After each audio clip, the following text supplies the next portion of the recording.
Welcome back to Underworld Unveiled. Today, we're diving into the chilling tale of Ed Kemper, the Coed Killer. With a genius IQ and a charming facade, Kemper's life reveals a haunting exploration of childhood trauma and unthinkable violence. Behind his calm exterior lies a darkness that led him to commit horrific crimes against young women. Join us as we unravel the disturbing depths of his psyche, uncover the grisly details of his murders, and examine the legacy of fear he left behind. Prepare for a journey into the mind of a true monster. This is a story you won't want to miss. I just gone through a horrible experience with her roommate stabbing her. And I was in shock because of that. I couldn't believe that it was that way. And I'm walking back there bewildered. I gotta kill her. I can't let her go. She's gonna tell on me. Everybody's gonna get me.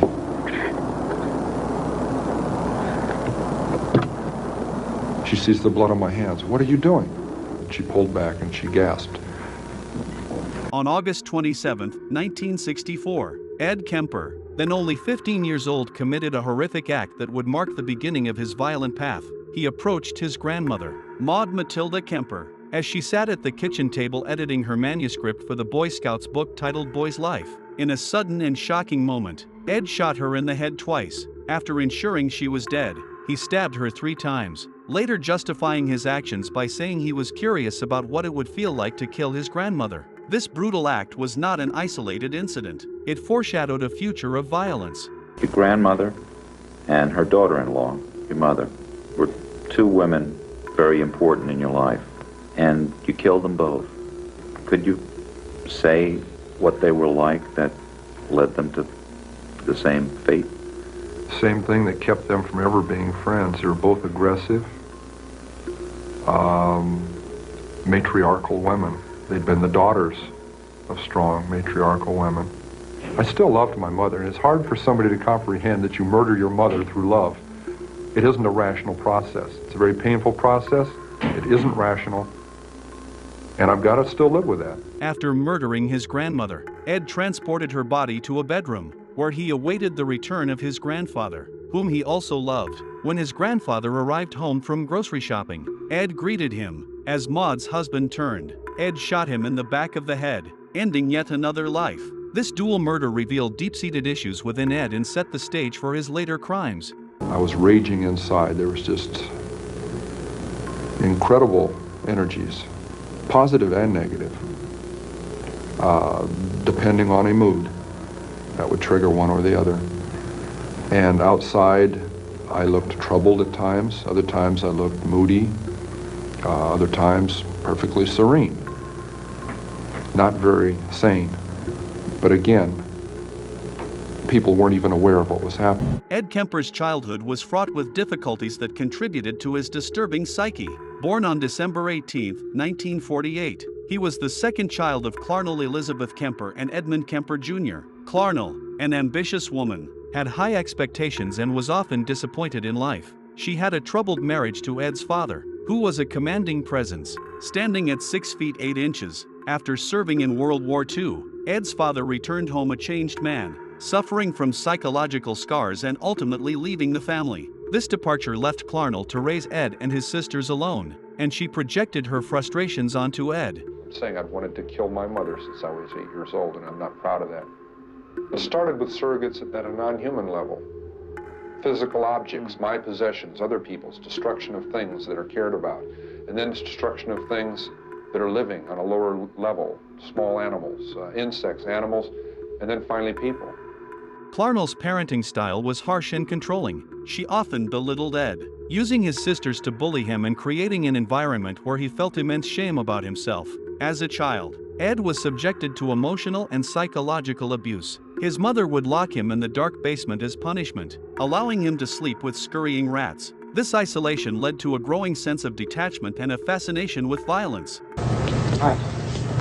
My younger sister's 2 years younger, and I developed some morbid games. My life had started going that way at about 8. At a certain time of the evening, the family left the center room, the living room of the house. My mother and my sisters, or my sisters themselves, would go up to bed upstairs, where I used to go to bed, upstairs. I had to go down to the basement.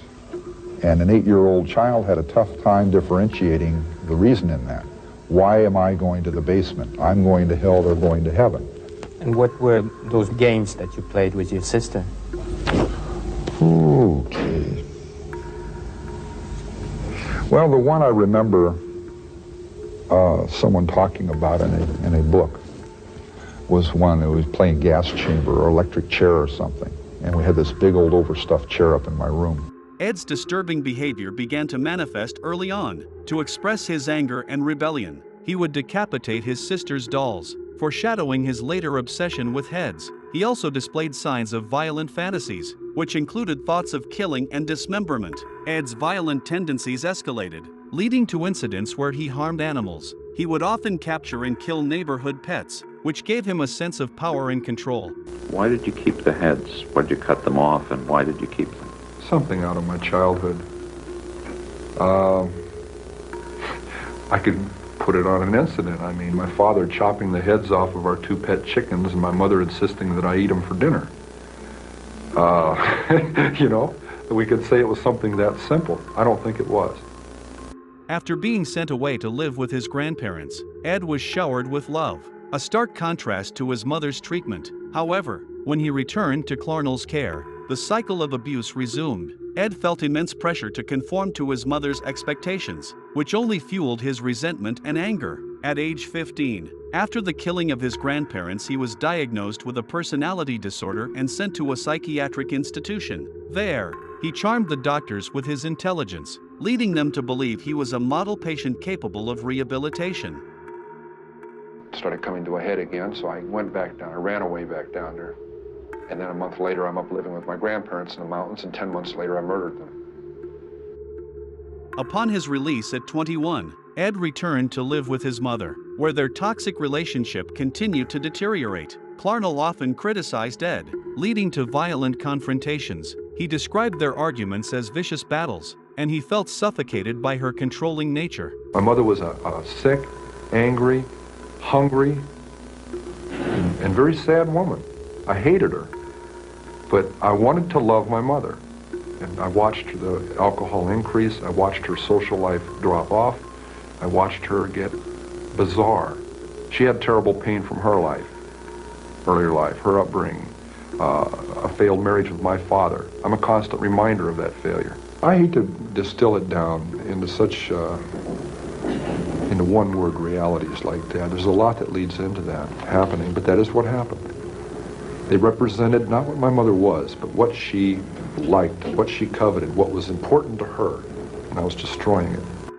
On May 7, 1972, Ed picked up 2 young women, Marion Pesci and Anita Lucchesa, who were hitchhiking. He offered them a ride but quickly diverted from his intended route. Once in a secluded area, he handcuffed Pesci and forced Lucchesa into the trunk of his car. In a chilling account, Ed later remarked on how he was struck by Pesci's personality before brutally attacking her. After killing both women, he took their bodies back to his apartment, where he dissected them. He kept their heads, a trophy of sorts, and described the experience of decapitation with a disturbing sense of detachment, likening it to a little pop.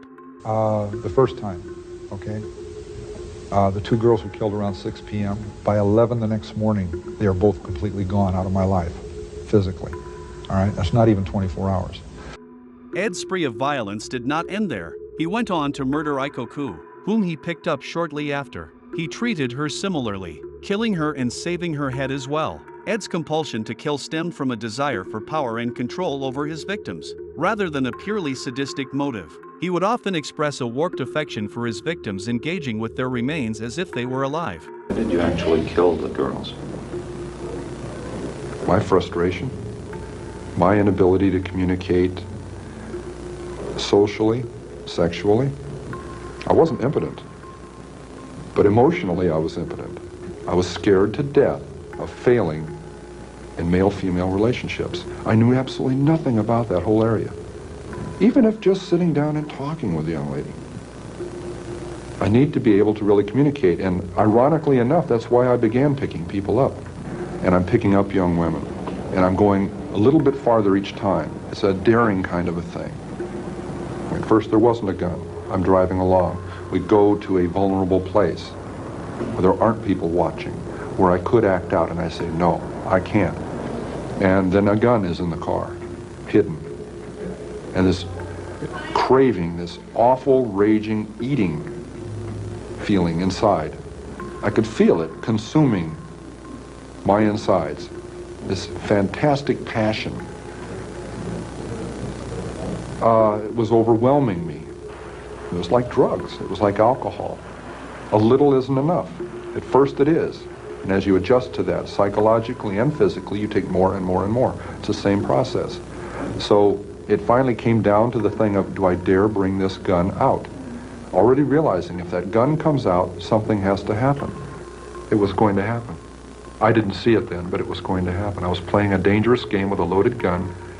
It got us all. On January 7, 1973, Ed picked up 18-year-old Cynthia Cindy Shaw, a student at Cabrillo College. Driving around the scenic campus, he offered her a ride, a decision that would seal her tragic fate. He led her to a secluded wooded area, where he pulled out a .22 caliber pistol and fatally shot her. In a sickening display of possession, Kemper kept Cindy's severed head for several days, engaging in grotesque acts with it. He later buried it in his mother's garden, positioning it to face upward toward her bedroom window. His reasoning was chillingly twisted. He believed his mother always wanted people to look up to her.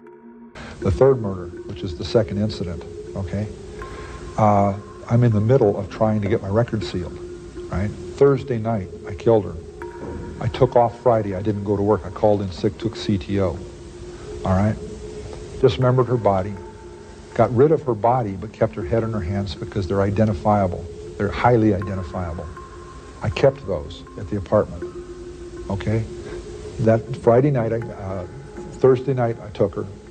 Friday morning, she was dismembered. Friday night, she was disposed of, right? Saturday morning, I left, right?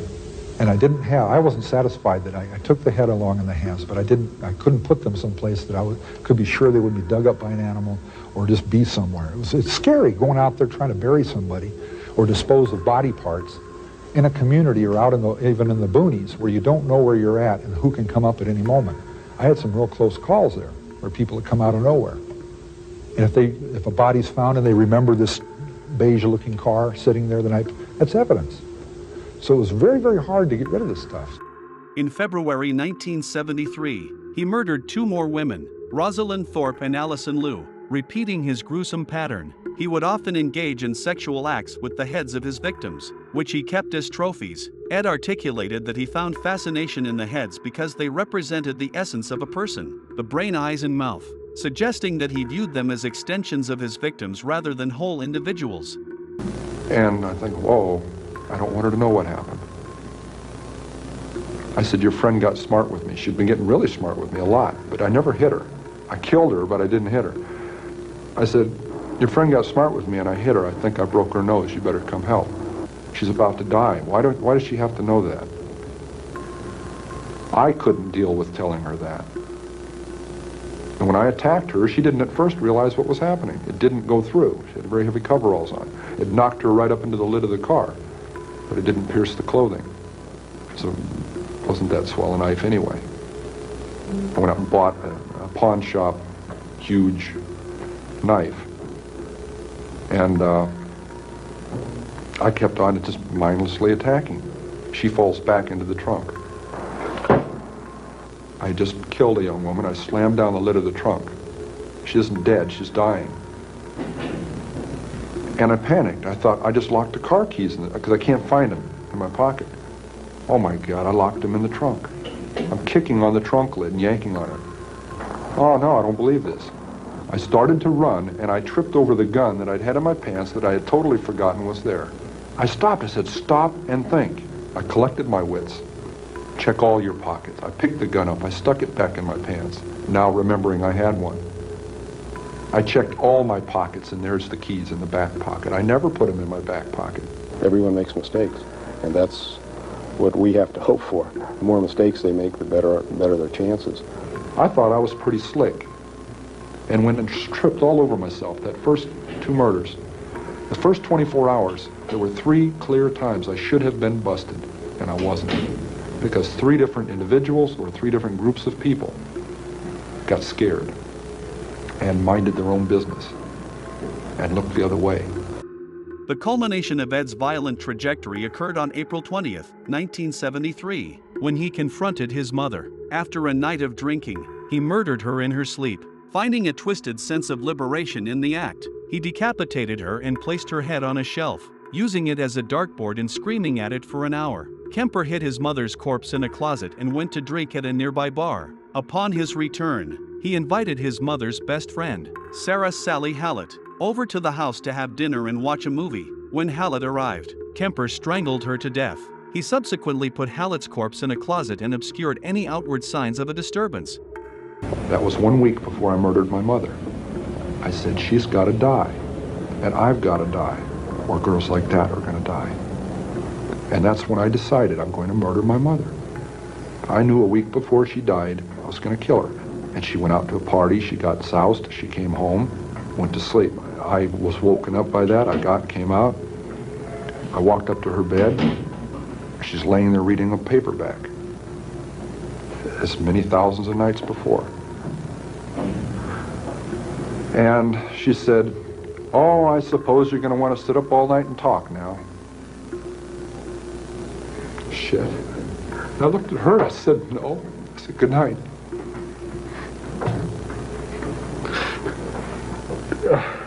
And I knew I was going to kill her, you know? And I'm so cold, it's so hard. And that's the first time in 10 years I've looked at it that way. I mean, that intensely, that honestly. It hurts. Because I'm not a lizard, I'm not from under a rock. I came out of her vagina. See? I came out of my mother. And in a rage, I went right back in. For 7 years, she said, I haven't had sex with a man because of you, my murderous son. It was one of our arguments. And I cut off her head, and I humiliated her corpse. I said, there, you know? A 6 young woman dead because of the way she raises her son and the way her son is raised, the way he grows up. And what's her closing words? I suppose you want to sit up all night and talk. God, I wish I had. In a moment of clarity, Ed realized that his motivation for killing had shifted. There was no longer a purpose to his actions beyond the release he felt from his mother's control. Why did you wind up giving yourself up? It had to stop. It had to stop. Once my mother was dead, there was almost a cathartic process at that point. I got physically ill right then, when she died, when I murdered her. And once she was dead, there was no way I could back out. I had backed down from giving up 1,000 times. You know, I used to get drunk and go sit out in front of the sheriff's department in a parking lot across the street on one of those little concrete parking berms, and I just sit there and say, no, I still can't. The clanging doors, I could still hear them. No, because it'll never open again. You know, so I rationalized that to give up would be insane. To give up would be crazy. I'd be giving away my freedom, and I don't need to. But I look back on that and wish I had earlier, when I was saying those things to myself. The people who were later dead wouldn't be. The regret that came later would have not had to be. Those people, not things, those people would still be with their families, with their loved ones. They would have their own families if I had had the courage to make that decision instead of painting myself into the corner. Following these murders, Ed confessed to the police, who initially did not believe him. Eventually, he was taken into custody, where he became an object of fascination for law enforcement and criminologists alike. His high intelligence and ability to manipulate others made him an intriguing figure in the study of criminal psychology. I am an American, and I killed Americans. I am a human being, and I killed human beings. And I did it in my society. Ed Kemper remains a haunting reminder of the impact of childhood trauma and the potential for violence that can arise from a combination of mental illness and a toxic upbringing. His life and crimes continue to be the subject of study and discussion, revealing the complexities of the human mind and the dark paths it can take. Where might you be if you'd never given in to the impulse to murder? Where might I be? if my parole had been successful, I believe I'd be married, I'd have children, I'd be heading toward my first grandchildren. Thanks for joining us on this exploration into the shadows here at Underworld Unveiled. If you enjoyed the content, please give us a like and subscribe for more chilling true crime stories. We want to hear from you. Drop a comment below with any cases you'd like us to investigate next. Your suggestions help shape our future content. Until next time, stay curious and keep your eyes open as we unveil more mysteries from the underworld.